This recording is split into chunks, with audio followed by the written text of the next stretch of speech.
Okay, good morning, everybody. My name is Samantha Mirabal with Melco's application team, and we're doing our DesignShop Talk again today to see what questions you might have to get them answered. We're live on both Facebook and YouTube, so let us know what questions you have, and I'll try to get them answered while we're live. You can type them in on the comments, either, like I said, on Facebook or YouTube. Please don't send them privately. I won't see those while we're live. If you see me looking off to the side, I have a second monitor set up over here with the different feeds up so I can try to keep track of comments as they're coming in. All right. So I will start off jumping into the questions that were sent in ahead of time, and then we will go from there. All right. So let's see. I just got 12 weight acrylic thread. Okay, that stuff's fun. If you haven't used that for seen 12 weight acrylic thread, or it's also a wool thread.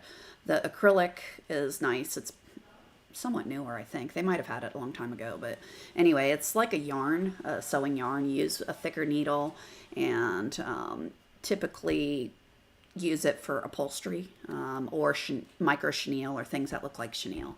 So as far as creating chenilles, we have several documents and a video that was created before.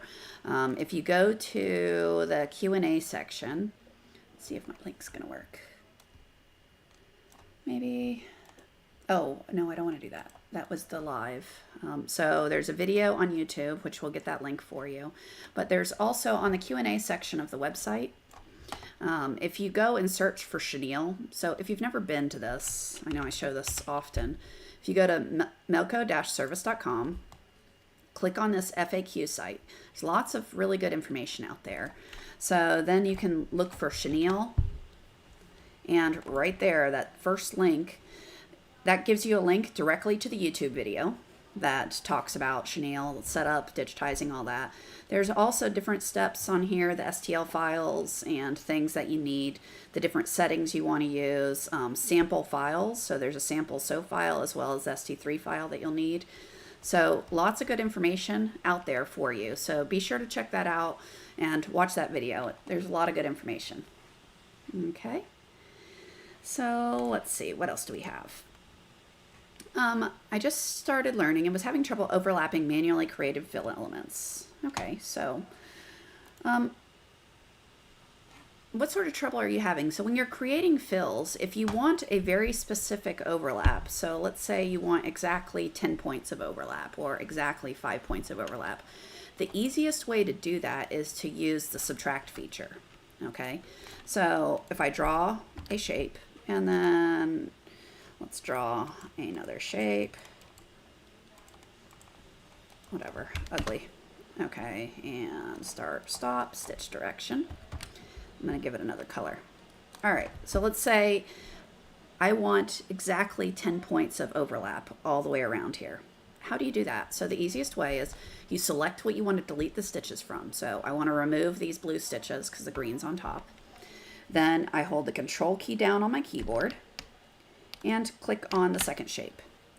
Then you'll see these icons. One is for combining. I don't want to combine, I want to subtract. That's this one. Right click on that shape first. If you don't right click, you're not going to be able to set your overlap. Once you right click, you get this guy. So now I can come over here and say I want exactly 10 points or 7 points of overlap. I'm going to change it so it's a different number. And then right here, I click subtract and poof, I have a 7-point overlap. Okay. If you're wanting to do it manually, it's not going to be as easy, right? So, or as quick anyway. So if I want to go here, I can modify the wireframe by adding points. So near there and near there.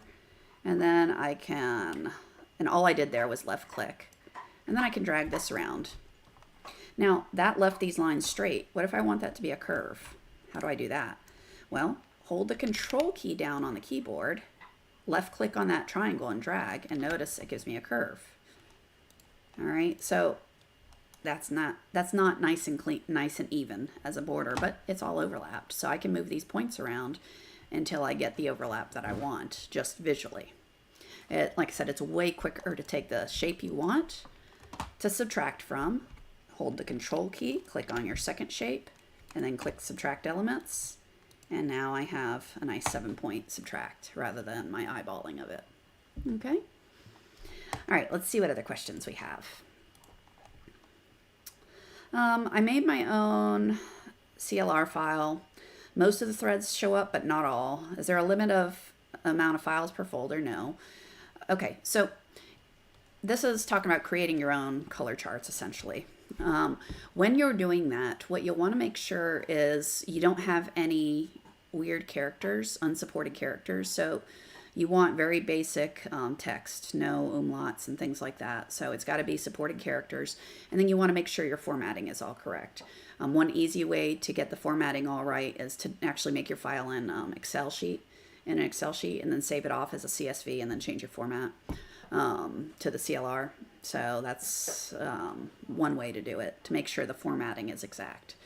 But that's the best thing I could guess is you've got an unsupported character in there, or the formatting is somehow not quite perfect. You know, there's a comma in the wrong spot or something like that. So that's where I would start looking first, is look at all the characters, make sure they're correct. There's no other reason why it should do that. Let's see, another question. When I bring an EXP into DesignShop 10, change the colors and save as an OFM. OFM's not holding the colors when loaded into the OS. Okay, well, it should hold the colors. So an EXP file, for those who aren't familiar, is a expanded format file, right? So what that is going to mean is if I were to save the, well, let me go open one. So go to the C, I'm going to go to my C drive. Designs. You guys all have this. I took the oneday.ofm and saved as an EXP. All right, so when you do that, this is an expanded format. Okay, EXP files do not save color information, so they always come up in these default colors. All right, so you can come over here and then change these to actual colors that you want. So let's say I want green pears, a yellow bird, black outlines. Cool, let's say that's what I want. So I can do then file, save it as an OFM. I'm not going to overwrite my other one. And those colors will now save, even though this is a expanded file type, right? When you load it over into Design or into the OS, if it's not keeping the colors, things to look at would be here. So under Tools, up in the drop downs, Tools, Settings, you can bring up this box, click on Settings. You might have this box checked, use colors from design or not. So what does this matter? Hi guys. When I have that unchecked, what it's going to do when I color it is whatever my color chart is set to. So I'm looking for a color chart. Hang on, I'm sorry. Okay, so if I have this, my color chart colored, then like this, whatever numbers I select is how it will color the design. If my color chart is all gray, my design will show up all gray. Okay. If you want it to use the colors from the design and not show you whatever threads you have colored here, then you would check that box, use colors from design. Okay. So you can play with that. Like I said, this is how I leave mine. I leave that unchecked personally, and I color my thread tree so that instead of being all gray, they're all colored with whatever threads I actually have on the machine. That way, when I hit apply, I can double check that I actually colored it right, rather than sewing things and going, oops, wrong colors. All right, so we have a question typed in. Let's see, can you show how to set up settings for basic text in DesignShop? I'll be sewing left chest on a bomber winter coat, left chest name on a bomber. Yeah, so let's see, where's DesignShop? Here we go. Okay, so new. Which DesignShop are you using? Because when you go to put name, all right, so things to think about. One, you would want to make sure you center your file. All right, so that way it's centered on your hoop. Then go into the properties. So I usually type something out and then come to my properties and modify to suit my needs, right? So things to consider. How wide do you want the name? Right now it's 3.6. Let's say we want it 3 inches wide. Okay, so you can set the exact width of what you want the thing to be. As far as settings go, under top stitching, okay, auto density in DesignShop 11 works really nicely, so you can use that. Same with underlay. You want to make sure you have underlay set. And again, the auto works really well. Tie-ins and tie-offs you've got to have. If you don't have those, then no, Rob, what I was meaning is, do you have version 10 or 11 or 9? Because the settings install different. So in version 11, the settings default to all the settings that I like. So otherwise you have to go set them. So your tie-in, so version 10, you have to set the settings. So what I'm showing you now is what you got to make sure you have set. Your tie-ins and tie-offs.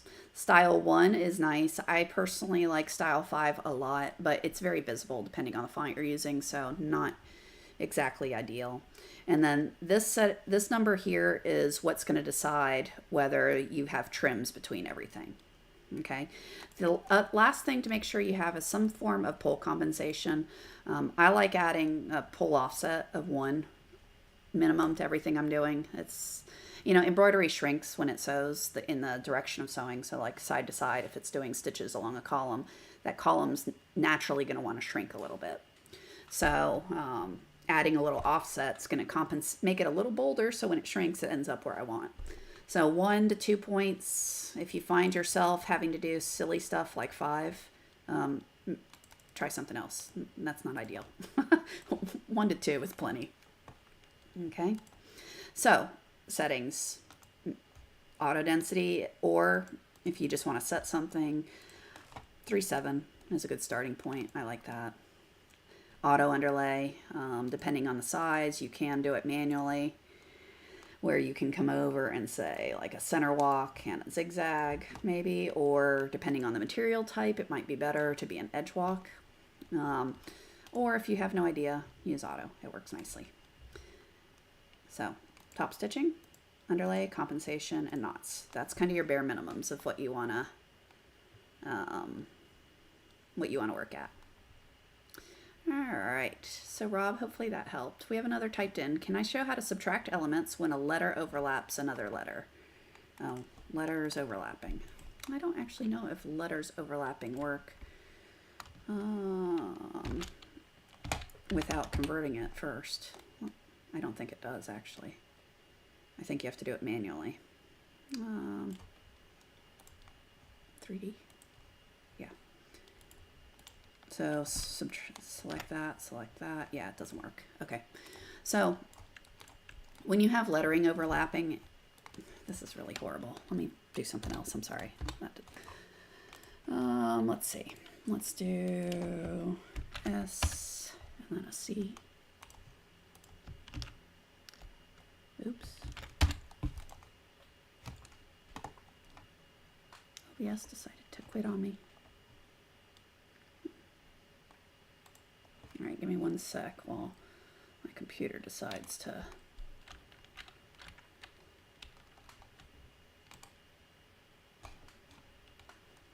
My computer's being a brat. Hang on 1 second. And I don't quite know why. 1 moment, sorry.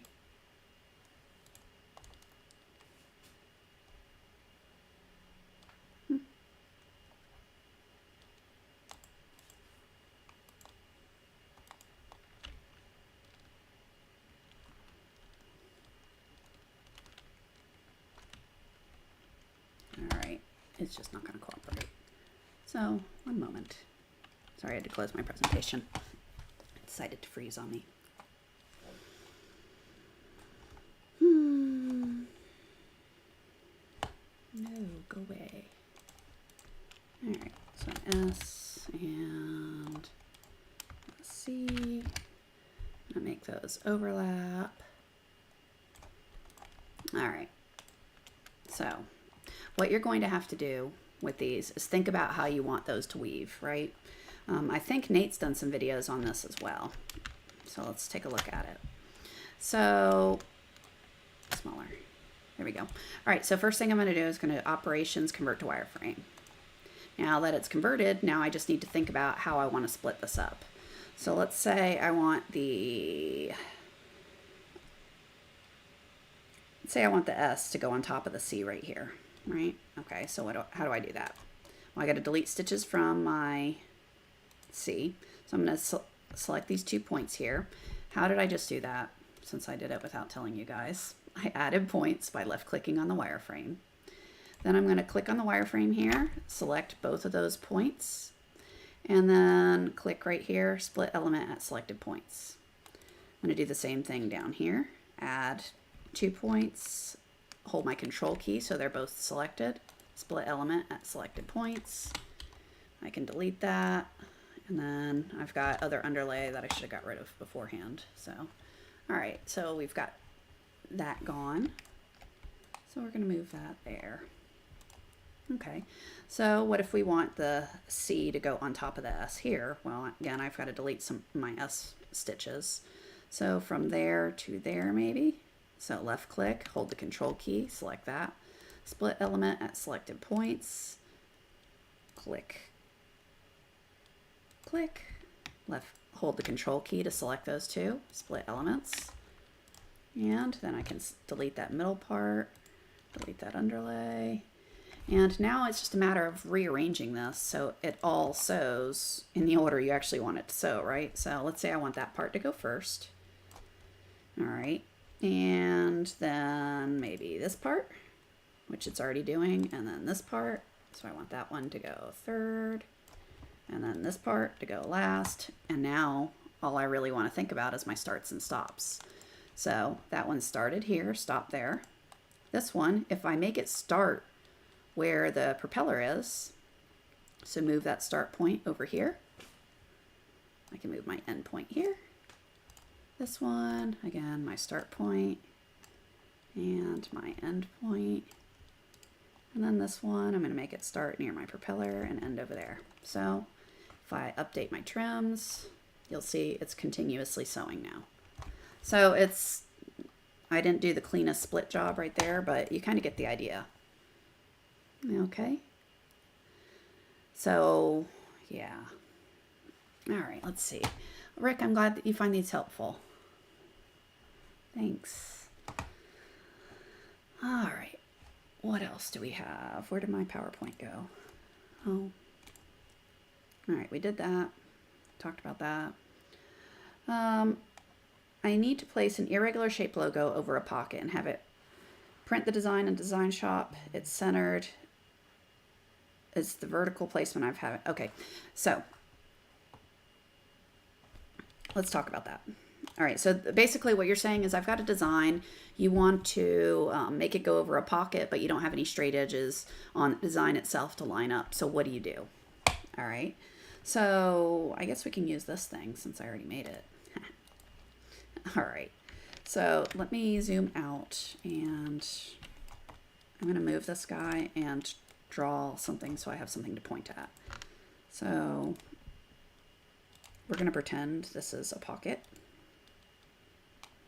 on my shirt. Okay, I just want something to be able to point at. All right, so if you know where you want your design placed, all right, so let's say I want that to be 1/2 inch above my pocket. All right, setting it up in DesignShop first will help you with your laser alignment. All right, so I don't have any nice straight edges on this little thing to be able to line it up, but I do have DesignShop. This right here, where these 2 red lines intersect, that's these red lines right here, these guys, that is the center of the hoop, the origin. It's also what's used for your laser alignment, that line, that horizontal line right there.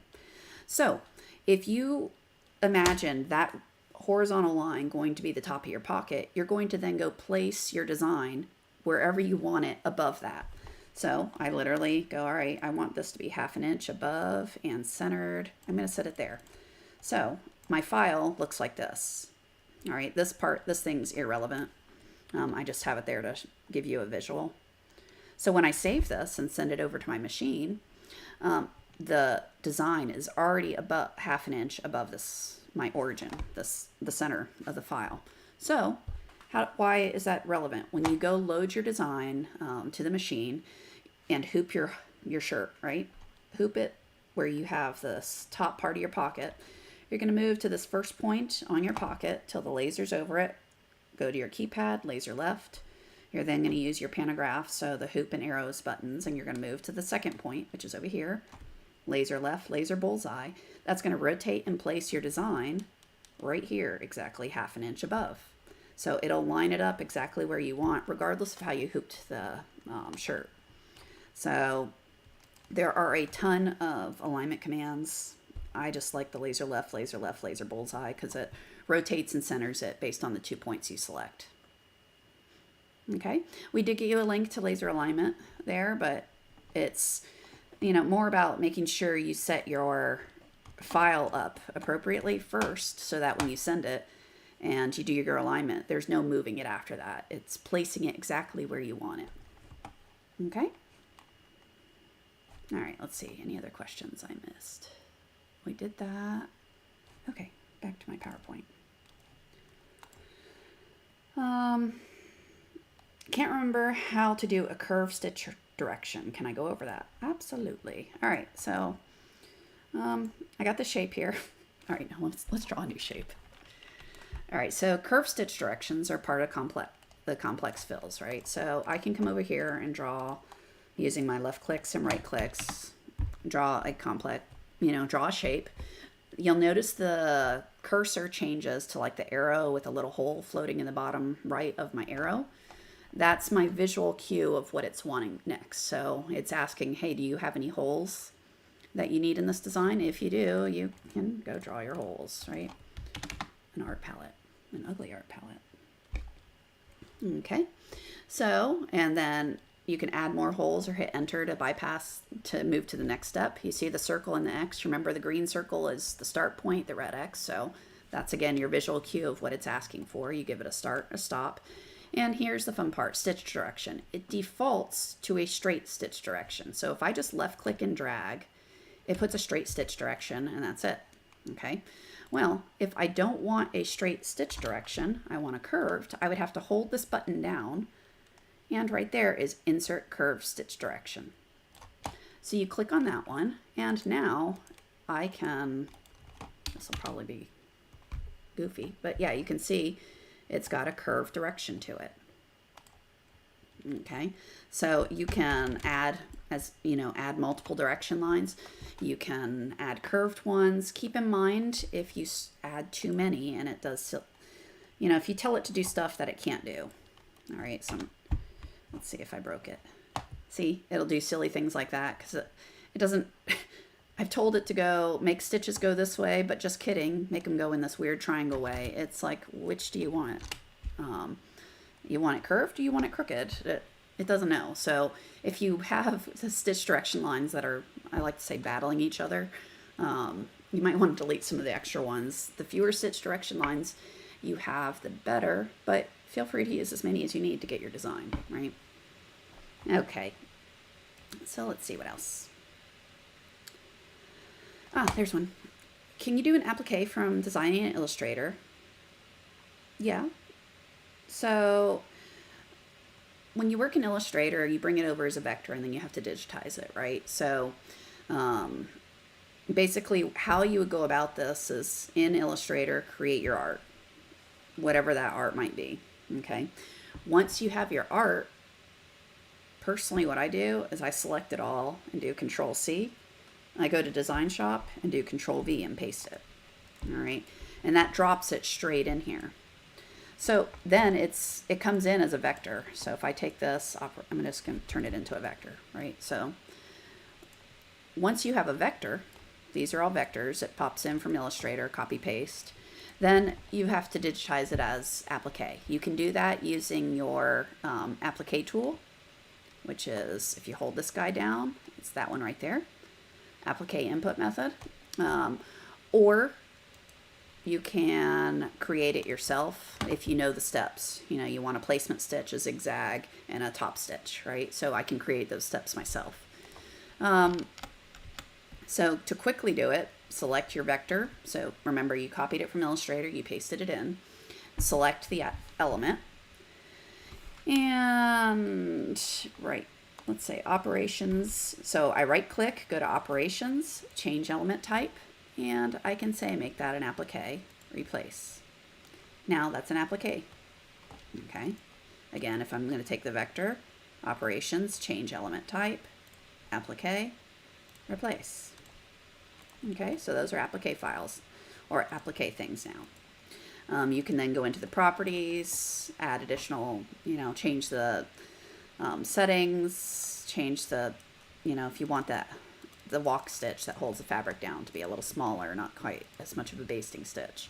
If you want to change the amount of how close it is, one way or the other, you can change these percentages. So you can modify a lot directly in the properties of the applique. Okay, and it's really that simple. Now, if you do not have, let's see, let's turn this back to, there. All right, so let's say you want to create it manually. Shift key on the keyboard. All right, so select the vector on the screen. So I selected it, hold the shift key, and then left click on walk. What did that do? That gave me a running stitch. So now I can copy paste, make that a bean stitch. And by the way, 60 is silly. It's like a basting stitch. I don't want a basting stitch. Let's make that smaller. There we go. Much better. All right, so I've got my placement. I've got my tack down. I can copy, paste, hold the control key. So remember, shift adds, control changes. So I want to take that bean stitch and convert it into a single line. So hold the control key, click on single line, and let's make that a tackle with a width of 30. All right, so now I got a zigzag holding it down. And then I can again copy paste, make that a satin stitch of, let's say, 40. Cool. Just give these all different colors and it's all set up. Okay. So that's applique, pretty straightforward. Best type of material to use. I really like the poly twill materials. So Stahls makes it, Twill USA makes it. It's a synthetic. You can get it with a PSA, so a pressure sensitive adhesive on the back, which is kind of sticky, so it peels off a clear thing and you stick it down, it holds to the fabric really nicely while you sew it. There are some really fun applications with rip away applique. If you haven't tried that, that's using heat transfer vinyl, HTV, where basically rather than doing it as a traditional applique where you pre-cut your shapes using a Cricut or a laser or I don't know, there's a gazillion cutters on the market, right?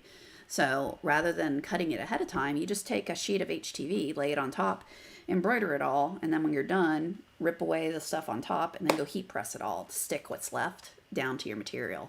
I've seen that done with cheer uniforms and things like that. It's because you can use the glitter HTV, which looks fantastic. So that's a lot of fun to do. So, it really depends on what type of applique you want to do. If you're doing it on like polo, like sweatshirts like this, personally, I would stick with more a twill. It's heavier. If you're going with, if you like the glittery look, that HTV is so much fun. It's a really pretty look. So doing like a rip away applique type application works really well. All right. This is the custom color. It's the same question asked a different way. I would look, as I said earlier, I would look for unsupported characters in the formatting of the file that you're using. There's no reason.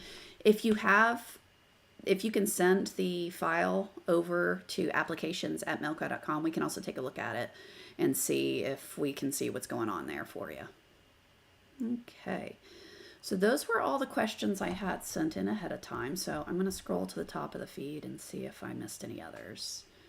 All right, we talked about settings. We talked about subtracting.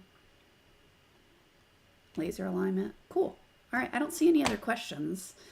What other things would you guys like to review today?